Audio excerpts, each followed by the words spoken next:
them was a French guy, with whom I had become good friends. She drove an old car that was regularly broken down. She was cheerful, broke. But one morning, he arrived in a bit of state. So I asked him, "What's the matter?" He answered me in this thick French accent. "My car broke down. I ate it. I ate it. I ate it. My car broke down. I ate it. I ate it. I ate it.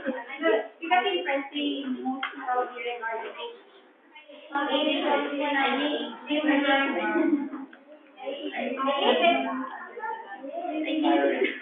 Once he calmed down, he had a good laugh about it. Pretty hearty breakfast, and no wonder I was serious. Alright, let's go. Yeah. Talking about food, I have some other digestive problems. Asians usually love Chinese food, but some Not people yesterday. may say Asian Chinese love food.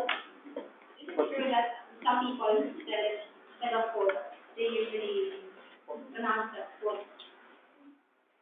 And one of my Korean learners stated, "I love fish and chips."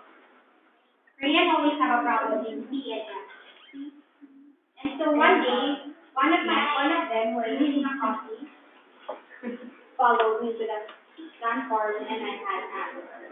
After some confusing discussion about what he had coffee, it becomes clear that he was after a coffee. Coffee, not coffee. Let us now move to the other problem with what the Japanese so innocently call vowel sound.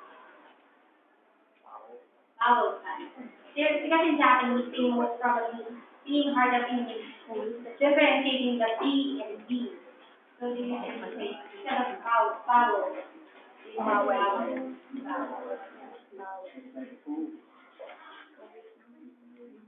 Vowel sound for those less familiar with English. Chinese and Thai students of English find it difficult to distinguish between the short A sound, as in back, and the long